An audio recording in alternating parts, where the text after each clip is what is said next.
보시면은 수용 방식에 의한 사업 시행이라고 해서 페이지는 214페이지 보시면 되겠죠.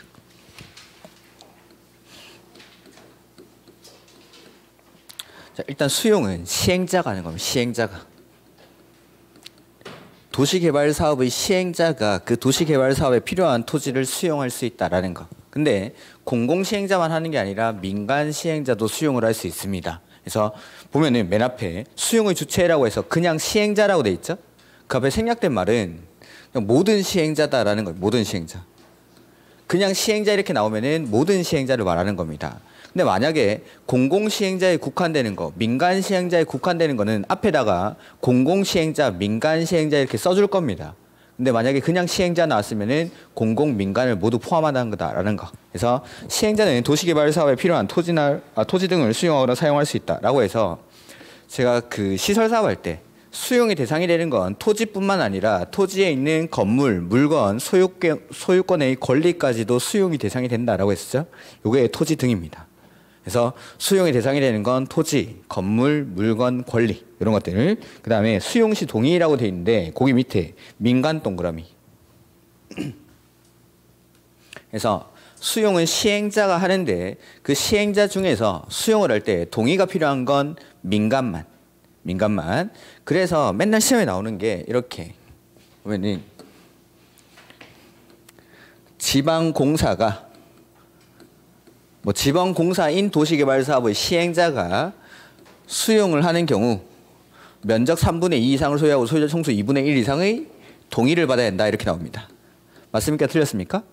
틀렸죠. 지방공사는 공공이니까. 그러니까 이 지방공사 자리에 한국토지주택공사가 이렇게 나올 수도 있고 국가가 도시 수용 방식으로 사업을 하는 경우 여기다가 공공시행자를 넣어가지고 마지막에 동의를 받아야 한다 이렇게 출제를 합니다. 아니고 동의를 받는 건 민간만. 그래서 동의 요건보다는 동의를 누가 받는지가 시험에는 더 많이 나옵니다. 그래서 모든 시행자가 수용을 할 수 있지만 동의가 필요한 건 민간만. 동의를 받는다라는 거. 동의를. 그다음에 일단 요거 한번 해보면은 아까 조합 설립할 때는 면적 3분의 2 이상에 대한 소유자랑 소유자 총수 2분의 1 이상의 동의를 받았죠. 근데 그 동의 요건이랑 지금 요거는 조금 다릅니다. 보면은 시험에 잘 나오는 동의 요건은 아니니까 그냥 읽어만 보시는데 민간 시행자 쭉 띄워놓고 하나 둘 셋 네 번째 줄에 해당하는 시행자는 사업 대상 토지 면적 3분의 2 이상에 해당하는 토지를 뭐라고 돼 있죠? 거기 밑줄 할까요? 소유? 하고 소유자 총수 2분의 1 이상에 해당하는 자의 동의를 받아야 한다라고 돼 있죠? 아까는 면적 3분의 2 이상에 해당하는 소유자와 라고 돼 있었습니다. 그러니까 면적 3분의 1을 가지고 있는 소유자들한테 동의를 받고 면적에 관계없이 소유자 총수 2분의 1 이상의 동의를 받는데 자, 요거 시행자가 수용을 할 때 동의가 필요한 건 민간인데 민간이 수용할 때 면적 3분의 1을 소유하라 이게 무슨 뜻인지 한번 보죠. 여기 도시개발구역입니다. 민간이 도시개발 사업을 하는 이유는 뭘까요? 좀 더 쉽게 해볼까요? 자, 시설사업, 돈 벌려고 하는 겁니다. 그 시설사업에서 도로 같은 것들도 민간이 설치할 수 있습니까? 민자유치 도로 같은 거, 민자유치 도로 같은 게 대표적인 겁니다. 우리 민자유치 도로 공짜로 다닙니까? 돈 내고 다닙니까? 톨게이트를 설치하죠. 역시 수익사업을 할 목적으로 하는 겁니다. 그래서 시설사업에서는 제가 안 읽고 넘어왔는데 시설사업에서도 이 민간이 수용을 할 때는 동의를 받아야 됩니다. 여기도 마찬가지. 도시개발 사업을 민간이 하는 이유는 돈 벌려고 하는 겁니다. 그러니까 화천대유가 그렇게 돈을 많이 버는 거죠. 해서 이 택지를 조성한 다음에 이걸 분양을 해서 수익 사업을 하는 겁니다. 근데 수용이라는 건 원칙 무슨 법을 준용한다고 했죠? 공익 사업을 위한 토지 등의 취득 및 보상에 관한 법률이죠.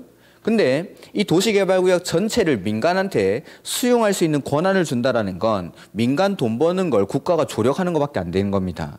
해서 민간이 수용할 때는 일단 3분의 2 이상을 가지고 오라는 거, 가지고. 소유를 하고 오면 도시개발 사업이라는 건 무조건 사익을 추구하는 사업이 아니라 공익적인 측면이 있는 사업이기 때문에 나머지 3분의 1 요거는 수용할 수 있게 해주겠다 그런 뜻입니다. 3분의 1을 소유하고 오라는 게. 그래서 면적 3분의 1을 소유하고 오면 너의 사업 시행을 좀 더 원활히 시행할 수 있도록 요 나머지 3분의 1은 수용할 수 있게 해주겠다라는 뜻이 면적 3분의 1을 소유하고 오라는 동의요건입니다. 그래서 아까 조합 설립할 때는 동의요건이 약간 다른 겁니다, 이건. 그래서 동의요건은 잘 안 나오는 거니까 그냥 들어만 놓으시고, 동의가 필요한 건 누구만? 민간은 동의를 받아야 된다. 그 다음에 수용할 때는 원칙, 공치법을 준용을 합니다. 근데 공치법을 준용하지 않는 특례로서 1번, 2번, 3번 써놨는데 이것도 시설사업에 나왔는데 한번 해보죠. 자, 사업인정고시라고 돼 있죠. 사업인정고시. 이건 뭐냐면, 자, 수용이라는 건 공익사업을 하는 시행자에게 인정되는 권리입니다. 그러니까 사업 인정 고시라는 건 그 시행자가 하는 사업이 공익사업이다라는 인정을 받고 그 내용을 고시를 해야 그때부터 수용할 수 있는 권한을 주겠다라는 뜻입니다. 사업인정 고시라는 게. 그래서 내가 하는 사업이 공익사업이다라는 인정을 받고 그 내용을 고시를 하면 그때부터 그 시행자에게 수용할 수 있는 권한이 생깁니다. 이 사업인정고시를 누가 해주냐면, 사업인정은 국장한테 받아야 돼요. 국장에게 사업 인정을 받고 그 내용을 고시를 해야 그때부터 수용할 수 있는 권한이 생기는데, 공치법에서는 준용을 하지 않는다라고 했죠. 이때는 국장에게 이렇게 사업 인정을 받지 않더라도 사업의 절차 중에 일정 사항이 지나면, 일정 단계가 지나면 이 사업 인정을 받은 것으로 봐주겠다라는 겁니다. 그걸 사업 인정 고시라고 합니다. 이 내용을 아직 안 배웠으니까 놔두시고, 사업 인정이라는 건 그런 뜻입니다. 그래서 내가 하는 사업이 공익사업이다라고 국장에게 인정을 받고 그 내용을 고시해야 그때부터 수용을 할 수 있지만, 개발법에서는 이걸 준용하지 않겠다라는 거. 즉, 개발법에서는 수용의 대상이 되는 토지의 세부 목록을 고시하면 국장에게 사업 인정을 받은 것으로 본다라는 뜻입니다. 따로 사업 인정을 안 받더라도. 그 다음 재결 신청이라는 게 나오죠. 이때 제자는 다시 제자가 아니라 재판할 때 제자입니다. 재판할 때. 즉, 수용 보상금에 대해서는 원칙적으로 협의를 해야 됩니다. 협의. 시행자와 토지 소유자가 협의하는 게 원칙. 근데 협의가 이루어지지 않는 거죠. 그때 하는 게 재결 신청이라는 거. 재결 신청. 재결 신청은 뭔 말이냐면, 이 제자가 재판할 때 제자라고 했죠. 수용 보상금에 대해서 재판의 형식으로 결정을 받아보겠다라고 신청을 하는 겁니다. 그걸 재결 신청이라고 합니다. 이걸 위해서 토지 수용 위원회라는 게 있습니다. 토지 수용 위원회. 이런 건 알 필요 없습니다. 그래서 이 토지 수용 위원회는 지방 토지 수용 위원회가 있고 중앙 토지 수용 위원회가 있습니다. 그래서 우리 재판이 1심, 2심, 3심을 보장하듯이 이것도 마찬가지.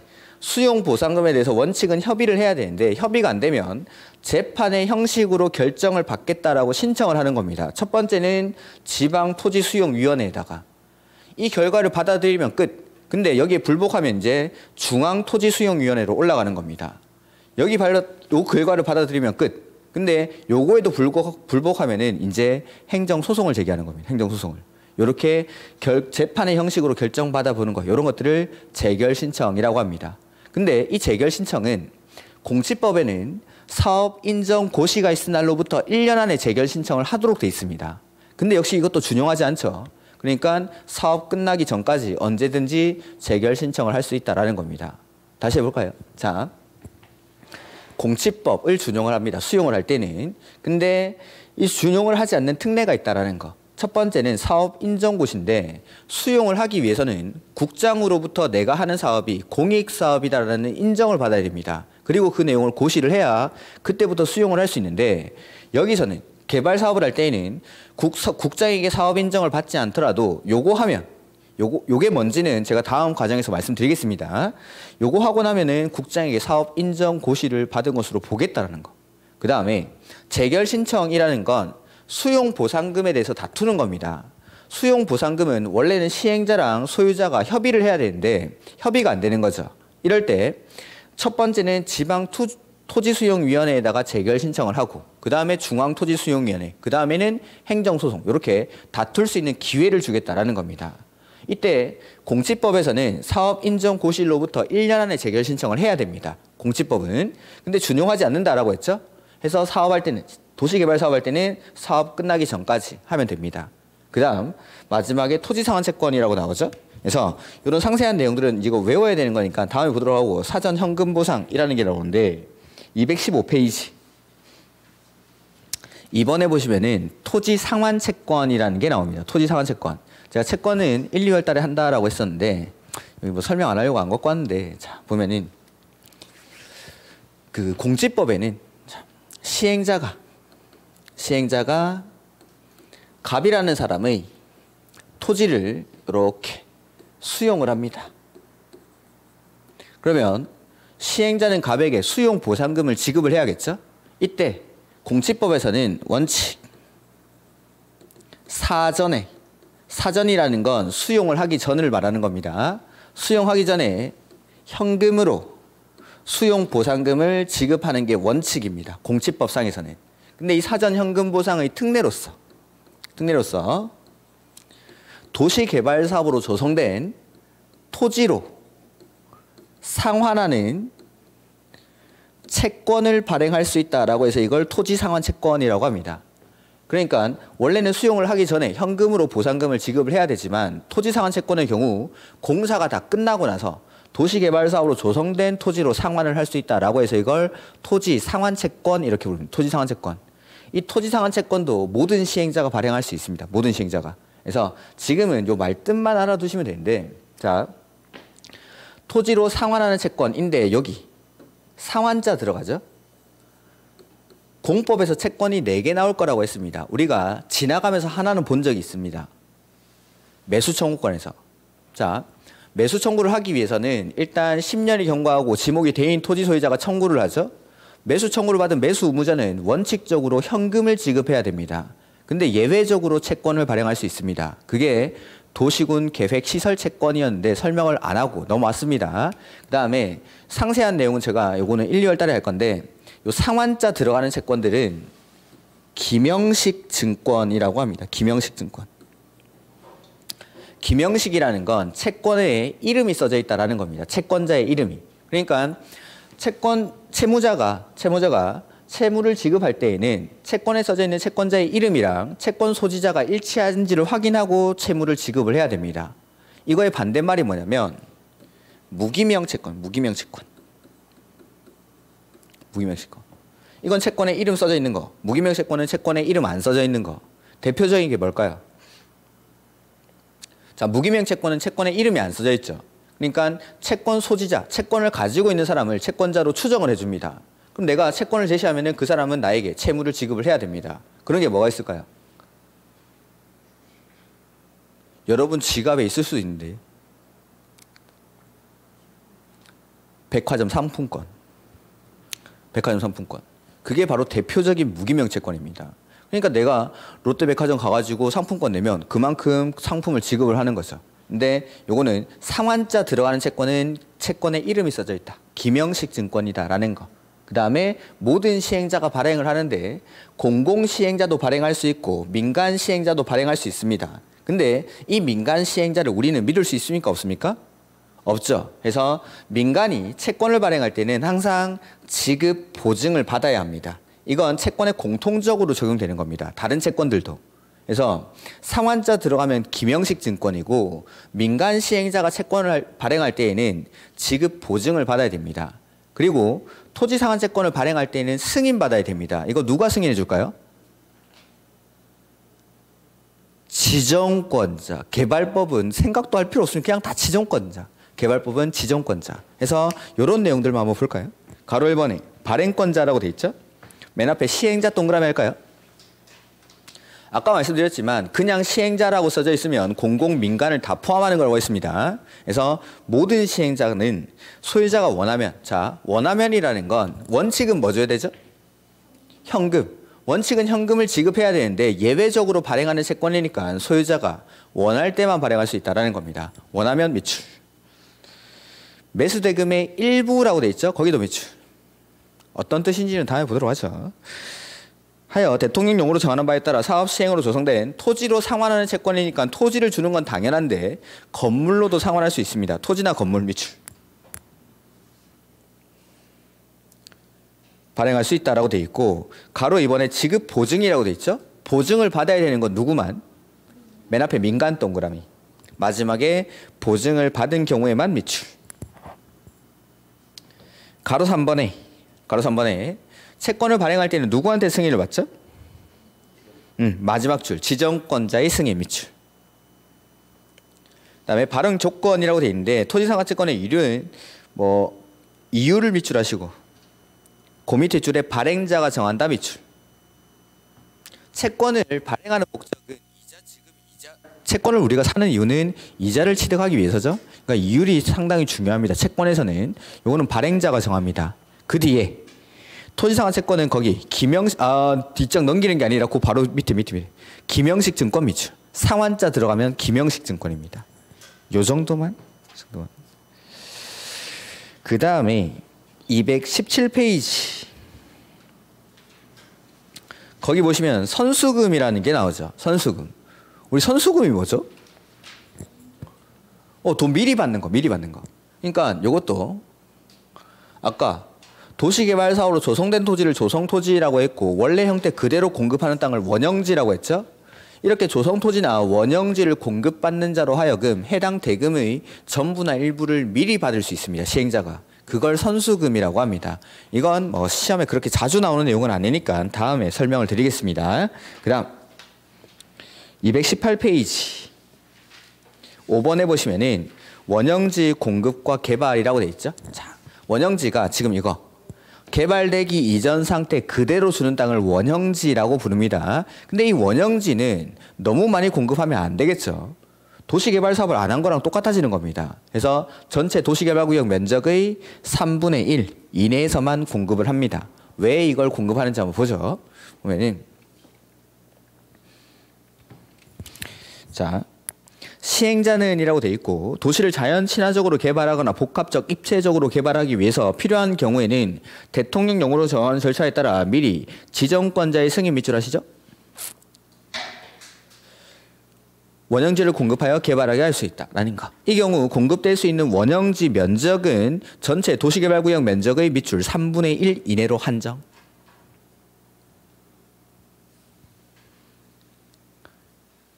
그래서 아까 잠깐 말씀드렸는데 원형지의 장점은 상대적으로 가격이 싸다는 거. 그래서 이걸 아무에게나 공급하지 않습니다. 그래서 원형지 개발자가 될 수 있는 사람들은 딱 정해져 있습니다. 옆에 작은 글씨 보입니까? 그 사람들만. 그래서 지금 바로 외울 필요는 없습니다. 원형지 개발자가 될 수 있는 사람은 첫 번째 국가지자체, 두 번째는 공공기관, 세 번째는 지방공사, 네 번째는 국가지자체나 공공기관이 시행한 공모에서 선정된 자, 그 다음에 마지막에 학교나 공장 부지로 직접 이용하는 자, 이런 사람들만 원형지 개발자가 될 수 있습니다. 가격이 싼 땅이기 때문에 아무에게나 공급하지 않는다라고 기억하시면 됩니다. 그 다음 가로 2번, 3번, 4번, 5번 이게 원형지 공급의 절차인데 나중에 제가 요 그림으로 그냥 한 방에 끝내겠습니다. 이거 그냥 쉽습니다. 그래서 이러한 절차에 따라서 원형지를 공급한다라는 건데 그 절차는 다음에 보면 됩니다. 그 다음에 자, 이 원형지는 가격이 싸다라고 했죠. 그리고 아무에게나 주지 않습니다. 근데 이런 사람들이 원형지를 공급받아가지고 홀랑 팔아버리면 안 되겠죠. 해서 일정 기간 동안 매각 제한을 받는다는 일정 기간 동안. 요게 30회였나? 30일이었나? 기출문제였습니다. 이렇게. 그래서 매각 제한 기간은 거기 박스 먼저 볼까요? 박스. 원형지에 대한 공사 완료 공고일 밑줄하시고 5년 동그라미. 그다음에 계약 체결일 밑줄하시고 10년 동그라미. 그게 중요한 게 아니라 어디였지? 밑에 그 전매 가능 기간이랑 1, 2의 기간 중 밑줄 먼저 끝나는 기간. 그러니까 공사 완료 공고일로부터 5년, 계약 체결일로부터 10년이라고 돼 있죠. 자, 원형지를 공급하기 위해서는 지정권자한테 아까 승인을 받아야 된다라고 돼 있었죠. 승인을 받고 나면 시행자랑 원형지 개발자가 공급에 관한 계약을 체결합니다. 계약을 체결하고 나서 원형지 개발자가 공사를 하고 공사가 완료가 되겠죠. 그러니까 계약 체결을 먼저 할까요? 공사 완료가 먼저일까요? 그래서 계약 체결일로부터 10년, 공사 완료 공고일로부터 5년 중에 언제? 먼저 끝나는 기간. 이 말은 이 두 개 중에 하나만 도달하면 매각을 할 수 있습니까? 네, 그 뜻입니다. 그렇게 출제가 됐습니다. 32회 때. 그래서 공사 완료 공고일로부터 5년이 지난 시점이라면 원형지를 매각할 수 있다. 이렇게 나온 거죠. 그러니까 사람들이 야, 공급 계약일로부터 10년 이거 안 남았는데 이게 왜 맞냐고. 맞죠. 둘 중에 하나만 도달하면 되니까. 이렇게 해서 공사 완료 공고일로부터 5년, 계약 체결로부터 10년 중에 먼저 끝나는 기간 안에는 매각을 할 수가 없다라는 겁니다. 요거 매각 제한. 뭐 지금 이 숫자를 못 외우더라도 가격이 싼 땅을 아무에게나 주지 않고 딱 정해진 사람한테만 줬는데 이 사람들이 이걸 팔아버리면 안 된다라는 거. 일정 기간 동안 매각 제한을 받는다라는 거. 가격이 싸기 때문에. 이렇게. 그 다음에 다음 페이지 보시면은 가로 7번, 가로 8번.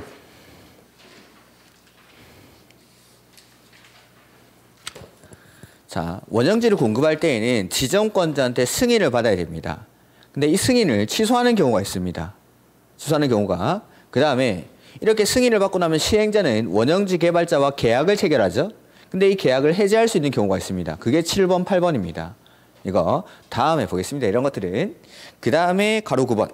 자, 원형지 개발자가 될 수 있는 사람들 아까 봤죠. 국가지자체, 공공기관, 지방공사, 공모에서 선정된 자, 학교나 공장 부지로 직접 이용하는 사람, 이런 사람들만 원형지 개발자가 될 수 있습니다. 자, 이 사람들이 원형지 개발자가 되어야 합니다. 그러면은 원형지 개발자를 선정할 때에는 방식이 경쟁입찰, 추첨, 그 다음에 수의계약 중에 어떤 방식을 택하는 게 좋을까요? 이 사람들이 받아야 되니까 수의계약 방식으로 원형지 개발자를 선정을 합니다. 그래서 여기 보니까 수의계약으로 원칙은. 그래서 동그라미 1번에 나오죠. 가로 9번에.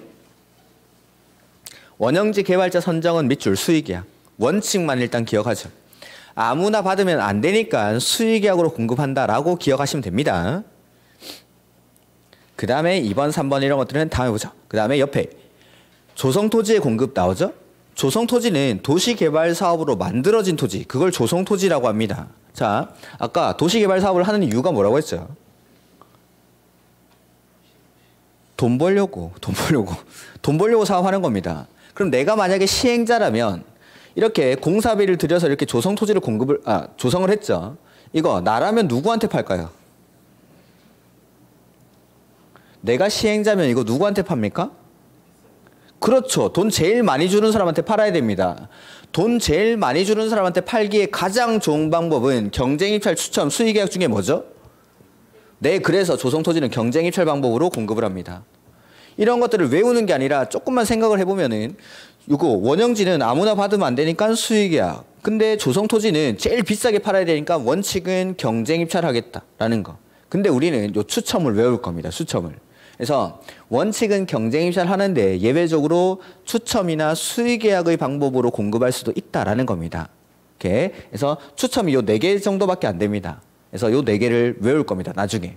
이렇게. 그래서 동그라미 1번에 보면은 가로 1번에 시행자는 조성토지 등을 공급하려고 할 때 조성토지 등의 공급 계획을 작성해서 지정권자가 아닌 시행자는 작성한 조성토지 등의 공급 계획에 대해서 거기 세 번째 줄에 밑줄 지정권자의 승인.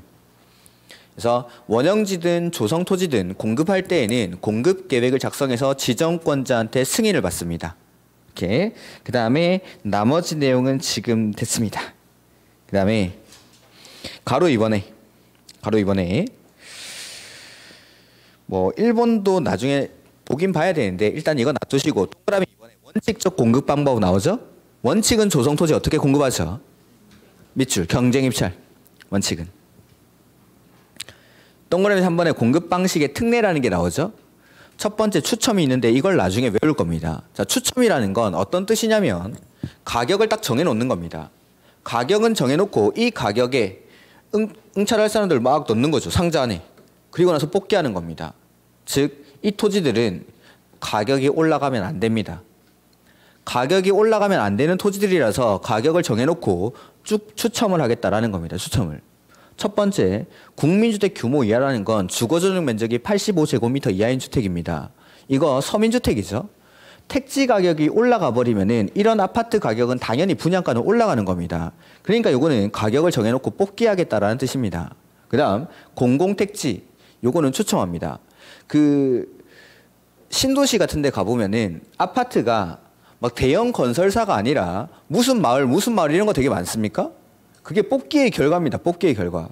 공공택지는 대형 건설사들이 막 이렇게 나눠가지고 막 입찰하고 그런다는 뉴스가 얼마 전에 나왔죠? 그런 걸 방지하니까 이거는 요거 딱 가격 정해놓고 뽑기를 하는 겁니다. 그러니까 중견 건설사들이 당첨되는 경우들도 있는 거죠.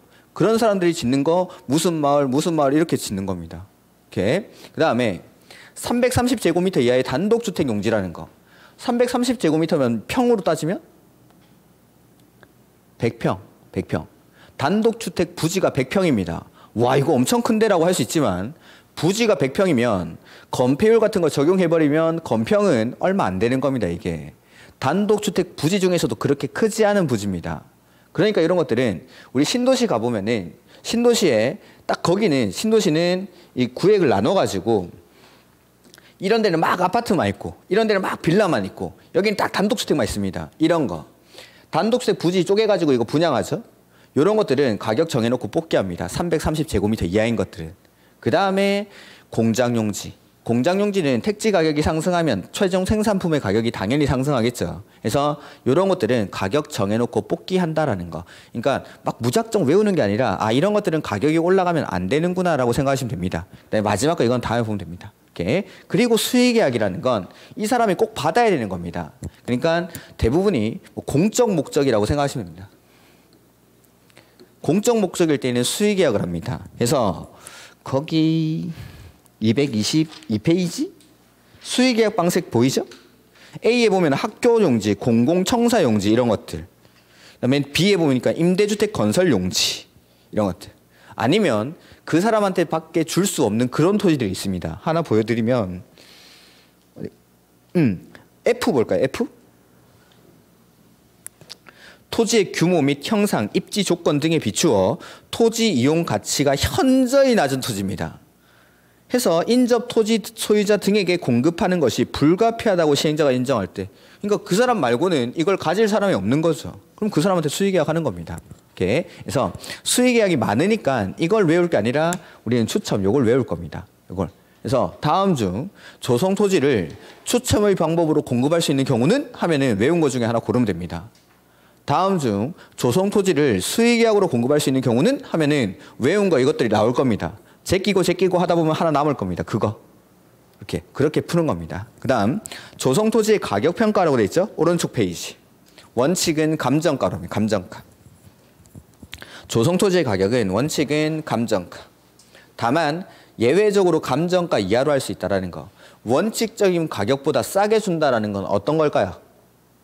네, 공적인 것들입니다. 해서 보면은 조성 토지 등의 가격 평가는 밑줄 감정 가격. 근데 특례라고 해서 시행자는 학교, 공적인 냄새가 나죠? 뒤에 폐기물 처리 시설, 요건 냄새가 많이 나죠? 이렇게. 임대주택, 이런 것들. 공적인 것들은 거기 파란색 글자, 감정평가한 가격 이하, 이렇게. 그리고 심화해 보면은 감정평가한 가격 이하로 가능한 시설들 쭉 나오죠. 예전에 여기서 한번 나온 적이 있는데 이런 것들까지 뭐 다 외울 수는 없습니다. 근데 2번이 나왔었습니다. 2번. 사회복지시설인데 거기 유료는 제외한다라고 돼 있죠. 세 번째 줄에. 그걸 한번 낸 적이 있습니다. 유료의 사회복지시설 이렇게. 뭐 이런 것들을 다 외울 수는 없습니다. 그래서 이게 수용에 관한 내용입니다. 자, 수용 다시 한번 정리해 보겠습니다.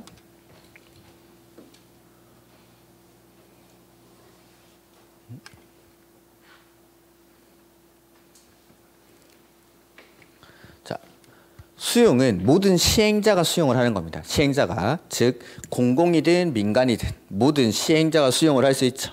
다만 수용을 할 때 동의가 필요한 건 누구만? 민간만. 동의는 민간만 받습니다. 그리고 수용을 할 때 원칙은 무슨 법을 준용하죠?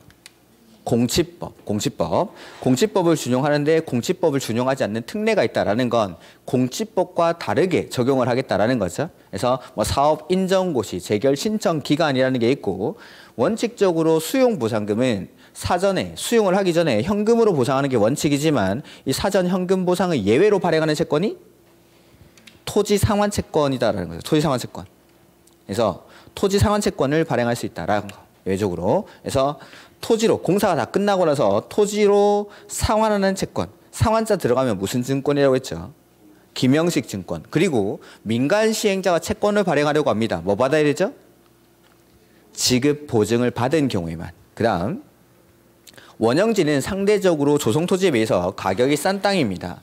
해서 아무에게나 공급하지 않기 때문에 일정 기간 동안 매각을 할 수 없습니다. 그래서 공사 완료 공고일로부터 5년, 계약 체결일로부터 10년 중에 언제?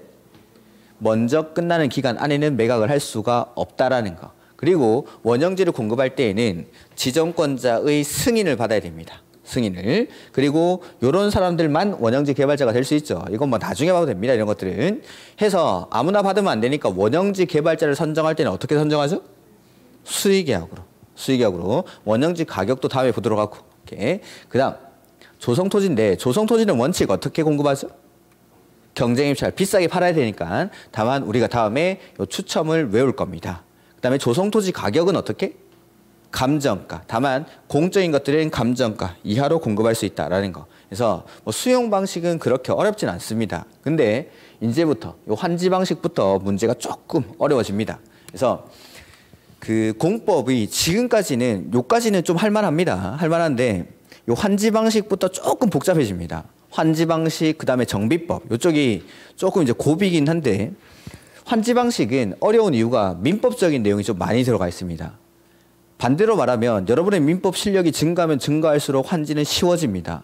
그다음에 뭐 재개발 재건축과 같은 사업에 규정되어 있는 정비법 관심은 가장 많겠지만 아마 정비법 때문에 좌절을 하게 될 겁니다.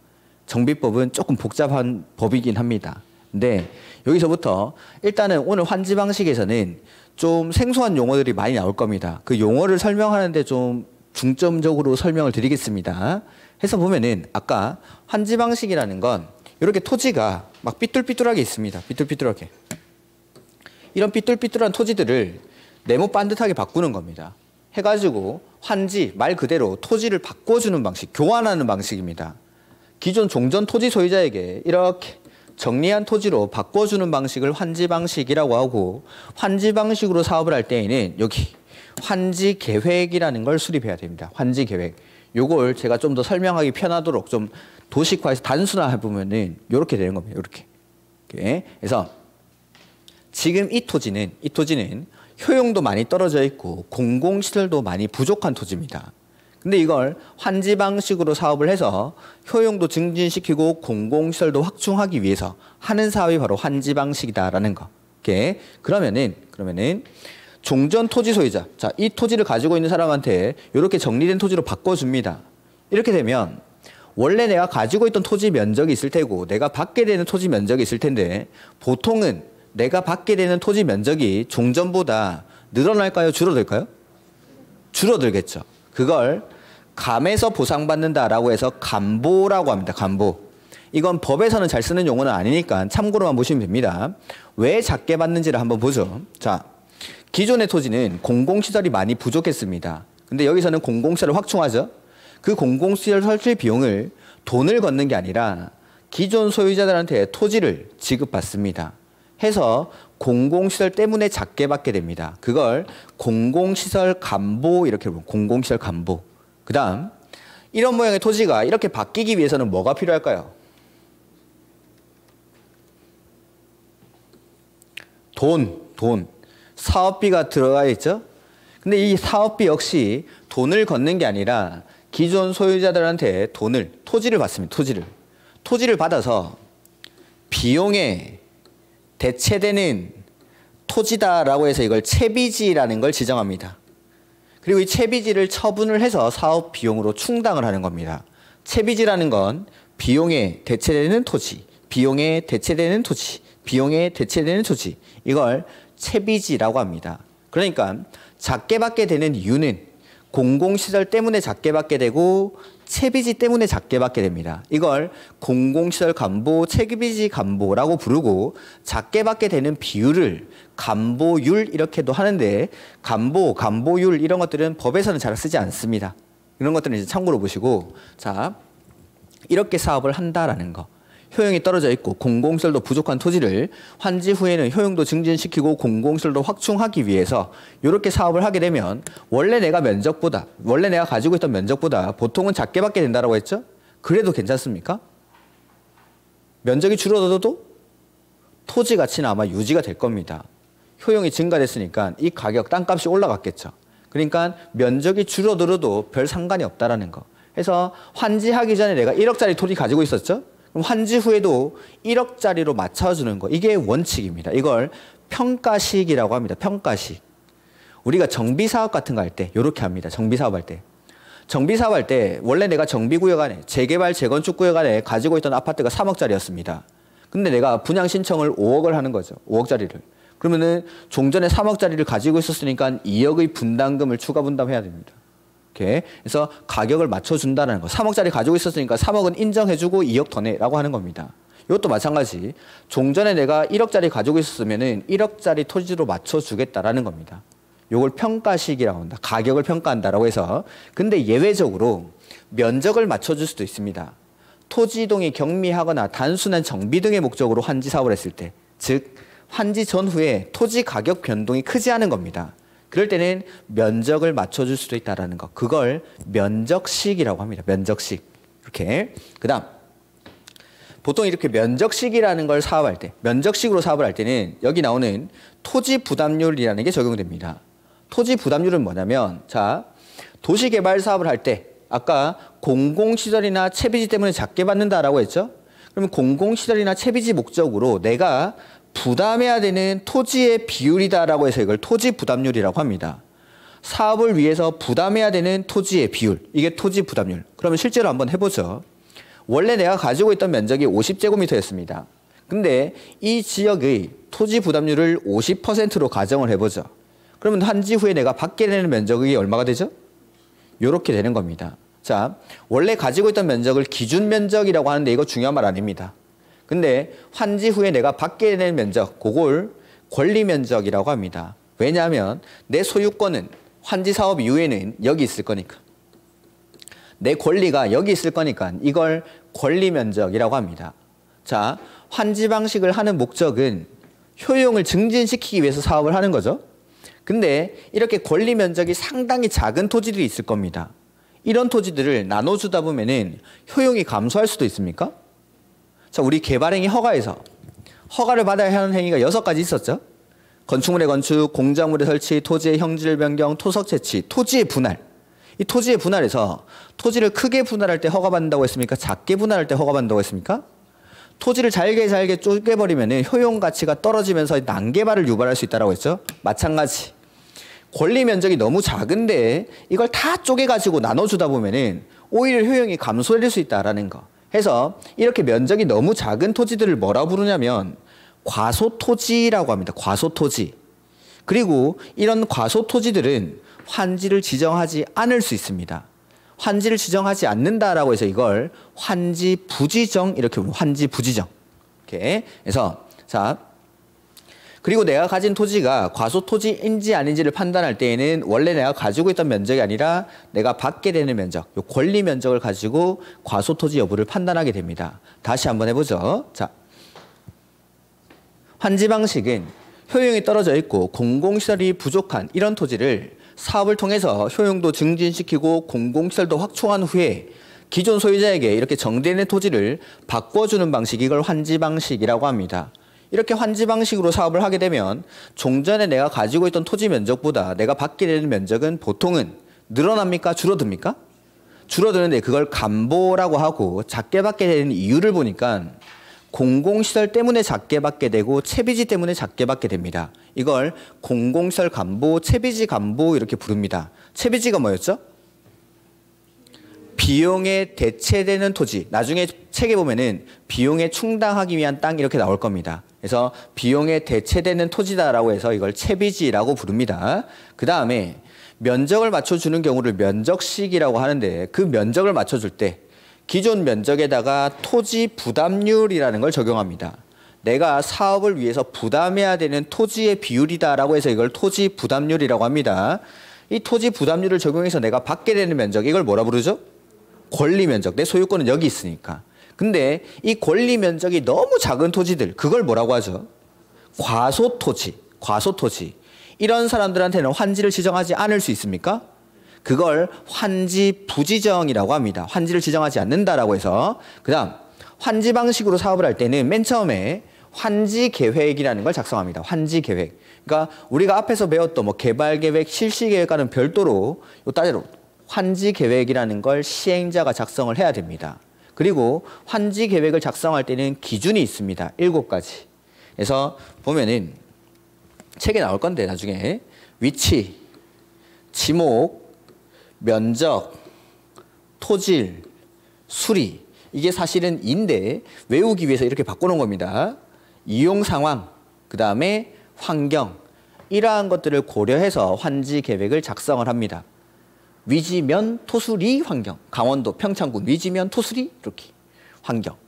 이게 7가지 환지 계획 작성의 기준입니다. 그리고 여기 환지 계획의 내용이 나오죠. 제가 계획 중에 딱 4개만 외울 거라고 했는데 그 중에 하나가 이겁니다. 그래서 첫 번째로 우리가 외웠던 계획이 도시군 관리 계획의 내용. 용도 지역, 지구, 구역의 지정이나 변경, 기반 시설의 설치, 정비, 개량, 개발 사업이나 정비 사업, 지구 단위 계획, 입지 규제 최소 구역 계획. 그게 관리 계획의 내용.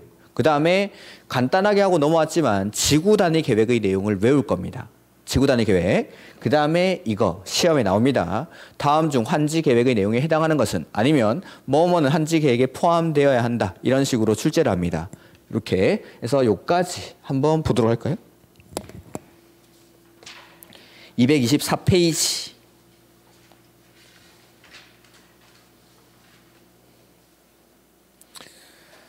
그래서 환지 계획의 작성이라고 되어 있는데 환지 방식으로 사업을 하기 위해서는 맨 처음에 환지 계획을 작성을 해야 됩니다. 이거 누가 작성하죠?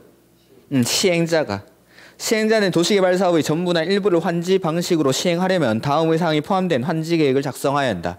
전부를 환지 방식으로 할 때뿐만 아니라 일부에 대해서도 환지 계획을 작성을 해야 됩니다. 그래서 환지 계획의 내용은 제가 조금 이따가 설명드리도록 하고 그 밑에 적응 환지의 원칙이라고 되어 있죠. 자, 환지 계획은 종전 토지와 환지의 위지면 토수리 환경, 위치, 지목, 면적, 토질, 수리, 이용 상황, 환경 이게 환지 계획 작성의 기준입니다. 그 밖의 사항을 종합적으로 고려해서 합리적으로 정하여야 한다라고 되어 있죠. 요까지. 그래서 환지 계획을 작성할 때의 기준이 크게 7가지가 있습니다. 7가지. 그래서 하나씩 한번 보면은 위치라는 거. 위치. 자, 환지 계획을 작성할 때 위치는 상당히 중요한 요소입니다. 그래서 내가 종전에 토지를 이쯤에 가지고 있었죠? 그럼 환지를 지정할 때도 이쯤으로 지정을 해주는 게 원칙입니다. 위치를 고려해서. 이걸 제자리 환지라고 부릅니다. 제자리 환지.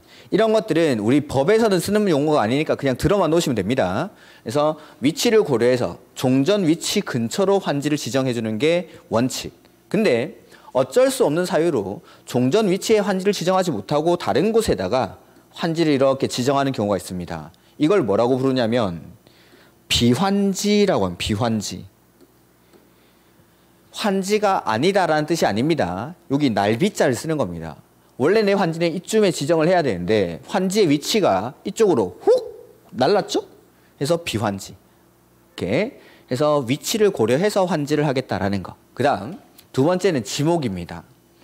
내가 종전에 가지고 있던 토지의 지목에 따라서 가격이 많이 달라지겠죠? 그래서 지목을 고려를 해서 환지를 해주겠다라는 거. 지목을 고려해서. 그 다음에 면적. 아까도 보여드렸지만 면적은 중요한 요소입니다. 면적식으로 할 때 내가 가지고 있는 면적에다가 토지 부담률 등을 적용해서 내가 받게 되는 면적이 결정이 되는 거죠. 그 다음 토질이라는 거. 토질.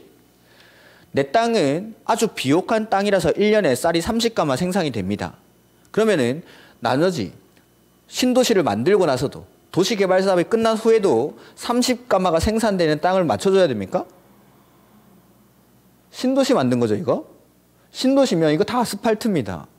토질은 그렇게 중요한 요소가 아니겠죠. 그 다음 수리, 말 그대로 물의 이용입니다. 물의 이용. 내 땅은 원래 뭐 물가 근처에 있어가지고 모내기철에 물을 대기가 상당히 쉬운 땅이었습니다. 그러면 환지 후에도 물을 끌어다 쓰기 좋은 땅으로 바꿔줘야 된다라는 뜻입니까? 아니겠죠. 여기는 수도꼭지만 틀면 물이 다 나오는 겁니다. 근데 이 토질이랑 수리가 왜 들어가 있냐라는 겁니다. 왜? 이런 모양의 땅이 이렇게 바뀐 적 아주 옛날에 한번 있었는데, 아주 옛날은 아니고 한 70년대? 새마을 운동할 때 다 서울 토박이라서 잘 모릅니까? 경지정리사업이라고 하는 토지구획정리사업이라는 게 있었습니다. 농촌에서 예전에는 소를 끌고 다니면서 농사를 지은 거죠. 그럴 때는 농 모양이 이렇게 돼도 상관이 없습니다. 근데 외국 농산물이 개방이 되면서 가격 경쟁이 안 되는 겁니다. 그러니까 우리도 경운기 끌고 트랙터 끌고 농사 짓자라고 하는 거죠. 근데 이런 땅에는 트랙터가 못 들어가는 겁니다. 해서 농지를 이렇게 바둑판 모양으로 정리를 하고 중간에 수로, 농로 같은 걸 쫙 까는 거죠. 이게 좋더라는 거죠. 해서 이걸 그대로 도시개발 사업을 시행하는 방식으로 가져온 게 바로 환지 방식입니다. 해서 예전 경지정리 사업의 잔재가 남아있다고 생각하시면 됩니다. 그러니까 농사 지을 때는 토질이 상당히 중요한 요소가 되는 거죠. 내가 비옥한 땅인지 척박한 땅인지에 따라서 토지 가격이 달라지는 겁니다. 그 다음에 수리, 물의 이용이죠. 엄청나게 중요하죠. 우리는 대부분 모내기를 하죠. 서울 사람들이라 이게 시골 가면 잘 되는데 모내기의 가장 큰 단점은 뭐냐면 모내기철에 모를 옮겨 심는 거, 이걸 이양법이라고 하죠. 그래서 모종을 다른 데서 키워가지고 이걸 옮겨 심는 방식을 모내기, 이양법이라고 하는 겁니다. 이거의 가장 큰 단점은 모내기철에 충분한 강수량이 확보 안 되면은 1년 농사가 그냥 망쳐버리는 겁니다. 이 이양법이 보급되던 시기가 언제냐면 고려 후기나 조선 전기, 요때 보급이 됩니다. 근데 이 보급이 될 때 나라에서 이걸 금지했던 거죠.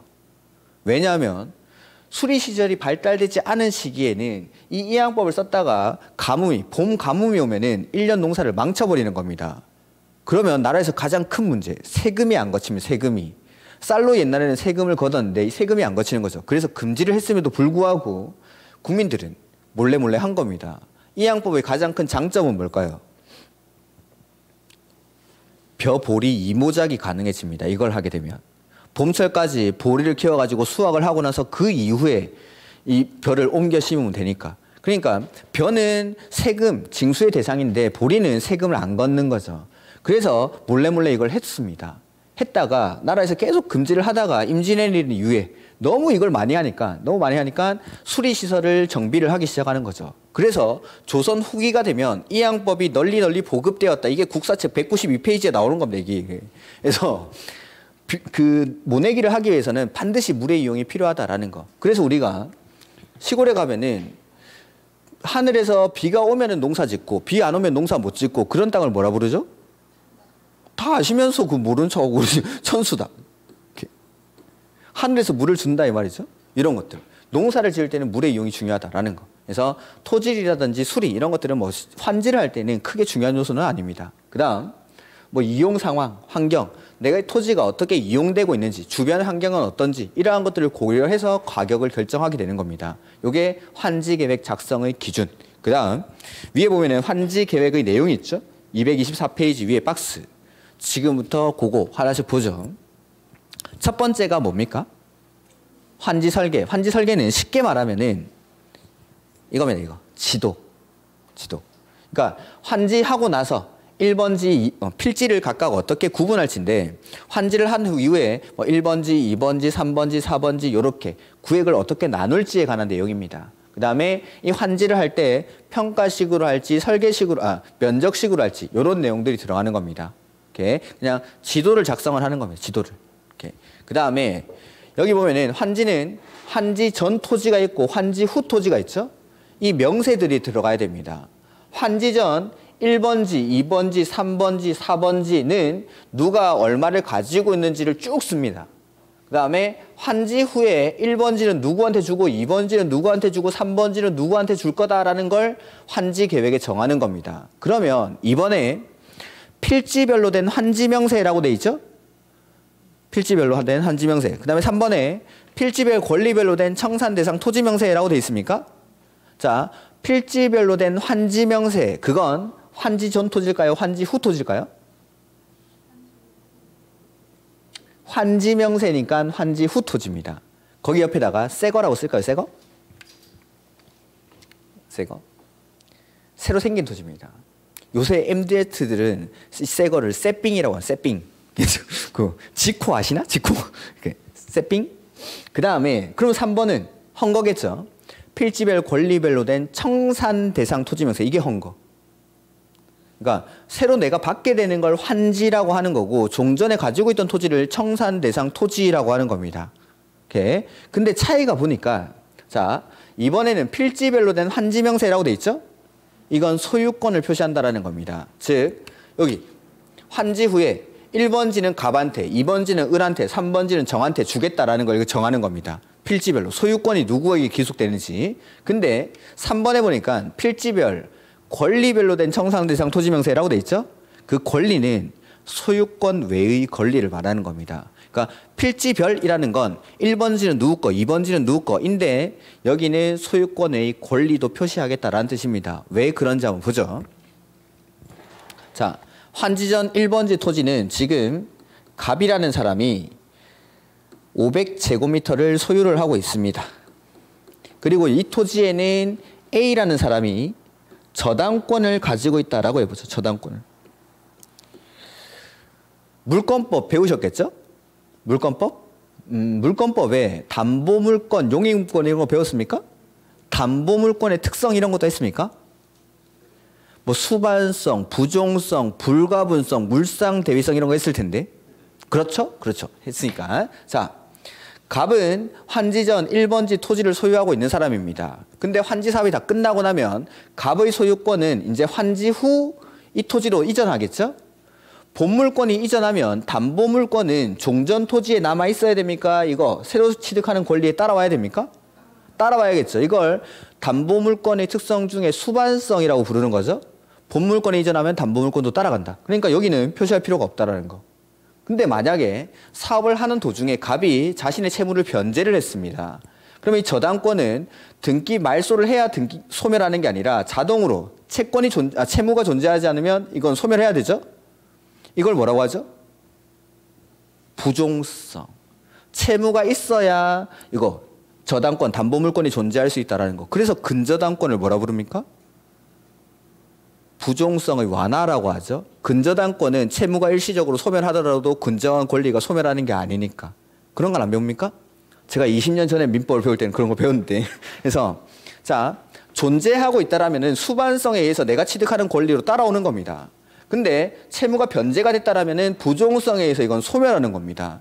그러니까 종전 토지에만 소유권 외의 권리를 표시하면 되고 내가 받는 권리에는 따로 소유권의 권리를 표시할 필요가 없다라는 뜻입니다. 그래서 이번에 보면은 필지별로 된 환지 명세, 3번에는 필지별뿐만 아니라 여기 권리별로 된 청산 대상 토지 명세, 2번이 새 거, 3번이 헌거. 그다음 아까 채비지가 뭐라고 했죠? 비용에 대체되는 땅. 그래서 채비지 보류지 명세라고 해서 이걸 비용이라고 하시면 됩니다. 비용. 그 다음에 마지막에 입체환지라는 게 나오죠. 입체환지. 자, 입체환지는 뭐냐면 바뀌었네. 입체환지는 자, 원래 토지나 건물에 있던 권리입니다.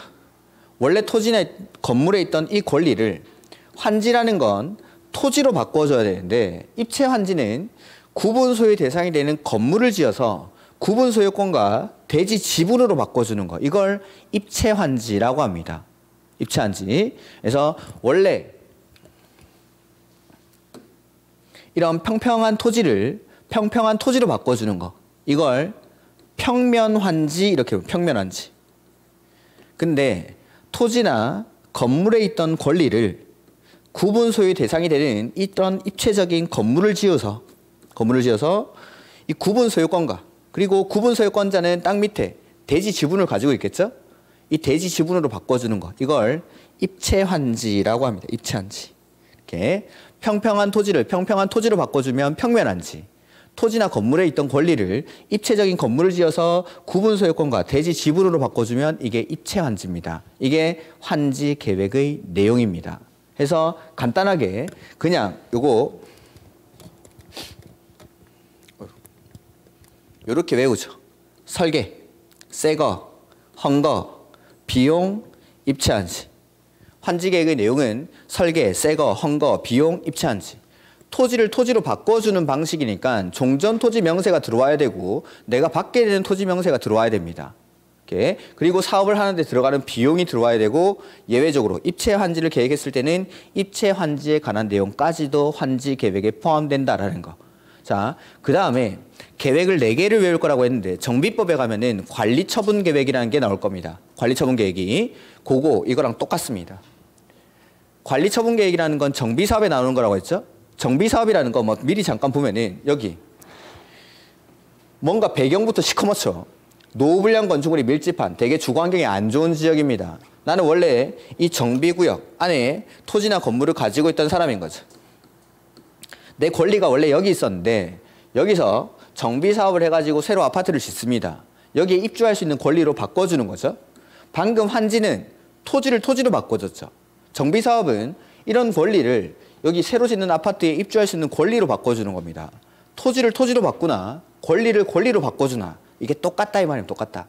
그래서 환지 방식이랑 나중에 관리처분 계획이 거의 유사합니다. 거의 유사한데 당연히 이제 정비사업에서는 좀 더 추가되는 내용들이 있긴 있습니다. 아무튼 나중에 정비사업에 가면은 관리처분 계획의 내용이라는 걸 외울 건데 이거랑 똑같습니다. 이거랑. 그래서 그 계획 4가지는 우리가 시험장에 갈 때 외우고 갈 겁니다. 그래서 설계, 새거, 헌거, 비용, 입체한지 이게 환지 계획의 내용이다라는 거. 그 다음 그 2번에 아까 위지면 토수리 환경 그 바로 위에 보면은 가로 1번에 적응 환지의 원칙이라고 돼 있죠. 적응 환지의 원칙. 자, 그건 무슨 말이냐면 위지면 토수리 환경 이 기준을 그대로 적용해서 하는 환지를 적응 환지라고 하고 그렇게 하는 게 원칙입니다. 이 기준에 맞게끔 환지를 하는 게. 근데 옆에 페이지 가로 2번에 예외 보입니까? 이게 적응 환지의 예외라는 겁니다. 제가 그 위에 보니까 뭐 A, B, C, D 뭐 이렇게 나오죠? 그 위에? 그 예외 바로 위에.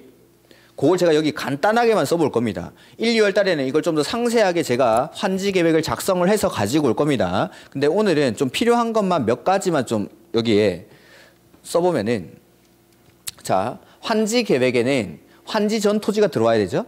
필지별 권리별로 된 환지 명세에서 환지 전 토지가 나옵니다. 환지 전 토지. 그 다음에 이걸 가지고 환지를 하는 거죠. 환지 후 토지. 환지 후 토지. 그 다음에 환지 전 토지. 1번지는 갑이라는 사람이 500제곱미터를 가지고 있습니다. 그 다음 환지 전 2번지 토지는 을이라는 사람이 300제곱미터를 가지고 있다라고 해보죠.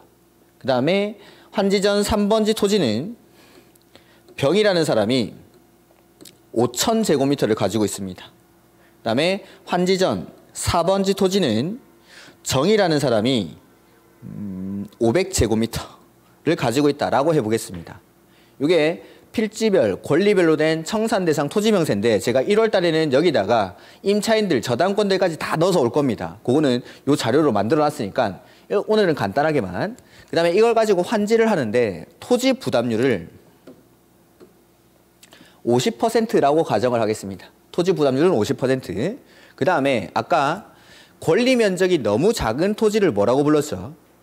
과소토지. 이런 사람들한테는 환지를 지정하지 않을 수 있습니까? 네. 해서 그 과소토지의 기준을 저는 200제곱미터라고 하겠습니다. 자, 요렇게 해놓고 환지를 한번 해보는 거죠. 자, 1번지 갑은 500제곱미터를 가지고 있는데 토지 부담률 50%를 적용하면 얼마를 받게 되죠? 250제곱미터를 받게 됩니다. 250제곱미터. 근데 이 갑에게 환지 후에 몇 번지를 줄지는 이제 정해야 되는 거죠. 그러니까 갑이라는 사람은 환지 전 1번지를 가지고 있던 사람인데 환지 후에는 뭐 1번지를 받을 수도 있고 2번지를 받을 수 있고 3번지를 받을 수도 있는 겁니다. 근데 편의상 그냥 환지 후 1번지라고 하겠습니다. 이렇게. 그 다음 이렇게 갑처럼 위지면 토수리 환경 저 기준에 맞춰서 하는 환지를 방금 뭐라고 불렀죠? 기준에 맞게 하는 환지를 적응 환지. 이게 적응 환지입니다. 기준에 맞게 그대로 환지하는 거. 근데 2번지 을은 300제곱미터를 가지고 있죠. 토지 부담률 50%를 적용하니까 얼마를 받게 되죠? 150제곱미터를 받게 됩니다. 딱 보니까 지금 과소토지의 기준에 걸렸죠. 그래서 과소토지, 면적이 너무 작은 토지들은 환지를 지정하지 않을 수 있었습니까? 이걸 과소토지에 의한 환지 부지정 이렇게 부릅니다. 과소토지에 의한 환지 부지정. 근데 을이 환지를 지정받지 못하는 이유는 면적이 작아서 못 받는 게 아닙니다. 이 을이라는 사람은 이 동네에 10년, 20년 계속 살던 사람인데 야, 너 토지 작으니까 나가라고 하면은 그냥 나갈 사람이 있을까요? 이 사람은 토지를 작게 가지고 있어서 못 받는 게 아니라 이런 토지들을 나눠주다 보면 효용이 감소되니까. 그럼 만약에 을이 효용을 감소시키지만 않는다라면 을에게 토지를 안 줄 이유는 없어지는 겁니다. 해서 을이 시행자를 찾아가는 거죠. 나 이 동네에 꼭 살아야 된다. 네가 채비지 지정해 놓은 거 나한테 50제곱미터만 팔아줘 라고 하는 겁니다. 말도 안 되는 소리를 하고 있습니까? 이렇게 해도 될 것 같습니까? 될 것 같죠? 채비지 누구한테 팔든 비용만 충당하면 되는 겁니다. 그러면은 원래 내 권리 면적은 150제곱미터인데 50제곱미터를 더 받았습니까? 원래 내 권리 면적은 150이죠. 근데 내 권리 면적보다 50제곱미터를 더 받았죠.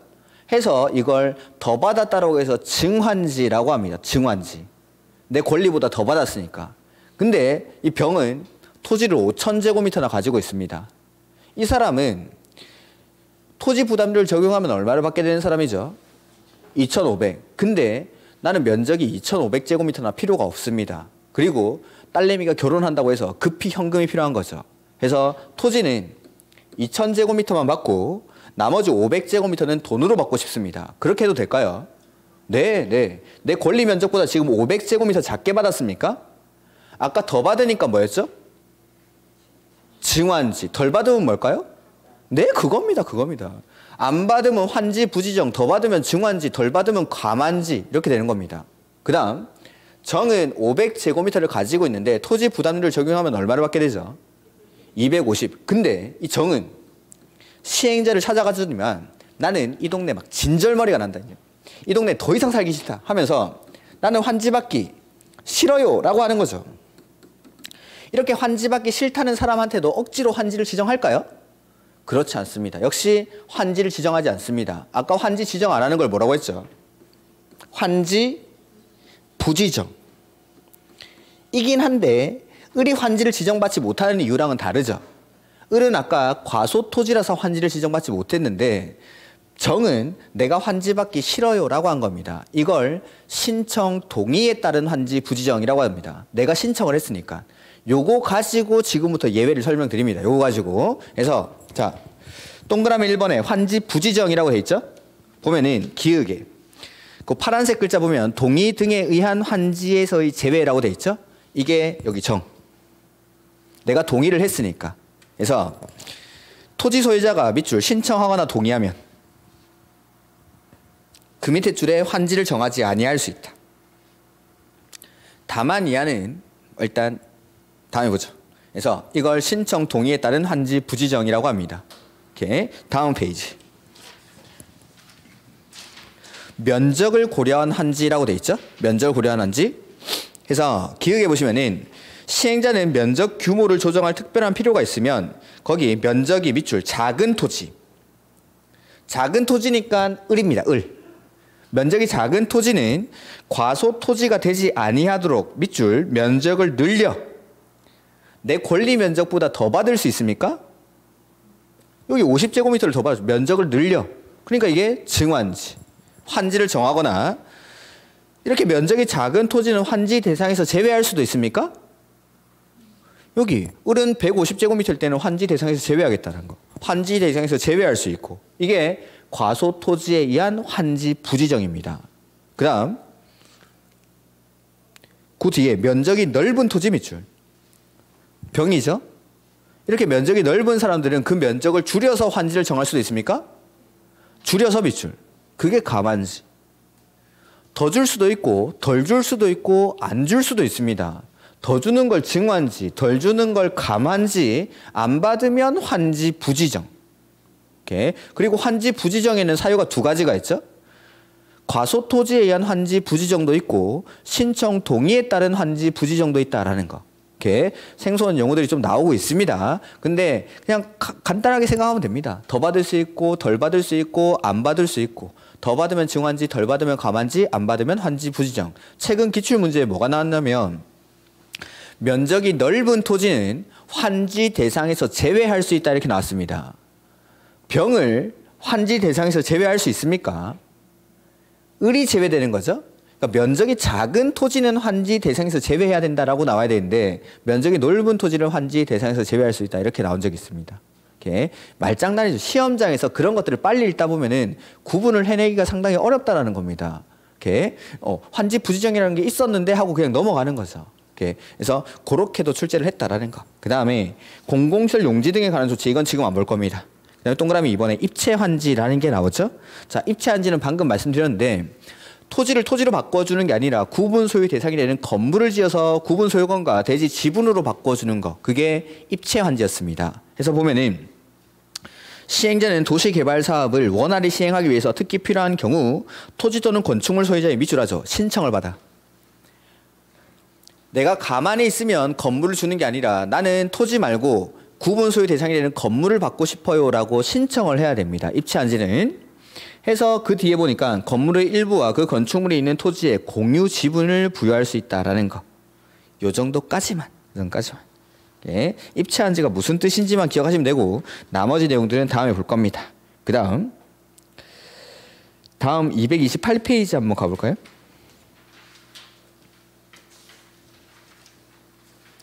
(228페이지) 맨 밑에 보면 6번에 채비지라고 돼 있습니까? 그거 자 시행자는 도시개발사업에 필요한 경비에 충당하거나 규약, 정관, 시행규정 또는 실시계획으로 정하는 목적을 위해서 일정한 토지를 환지로 정하지 아니하고라고 돼 있죠. 자, 환지로 정한다라는 건 이겁니다. 1번지는 누구한테, 2번지는 누구한테, 3번지는 누구한테, 4번지는 누구한테 주겠다라고 정하는 걸 환지로 정한다라고 하는데 이렇게 정하지 않고 그 뒤에 실시계획이 정하는 목적을 위해서 일정한 토지를 환지로 정하지 않고 보류지로 정할 수 있다는 거. 즉 따로 빼놓는 땅을 보류지라고 합니다. 누구한테 주겠다라고 환지로 정하지 않고 따로 빼놓는 땅을 보류지라고 합니다. 보류지. 그리고 그중 일부 밑줄. 그중 일부. 채비지로 정해서 마지막에 경비에 충당할 수 있다 밑줄. 그러면 채비지는 보류지입니까? 네. 그중 일부라고 했으니까. 그래서 이렇게 환지로 정하지 않고 따로 빼놓는 땅을 뭐라 부르죠? 보류지. 실시계획으로 정하는 목적을 위해서 다른 목적으로 쓰기 위해서 빼놓는 땅을 보류지라고 합니다. 그중 일부 경비에 충당하기 위한 땅을 채비지라고 합니다. 채비지. 그래서 채비지는 보류지의 일종입니다. 그래서 일반적으로 보류지라고 하면은 그 안에는 채비지가 포함되어 있는 겁니다. 이렇게. 근데 보류지 중에 경비에 충당하기 위한 땅만을 따로 채비지 이렇게 부르는 겁니다. 이렇게. 그다음에 뭐 심화 이런 것들은 다음에 보면 되고 그다음에 가설평가 이런 것들 했고 232페이지부터는 조금 쉬었다가 보도록 하겠습니다.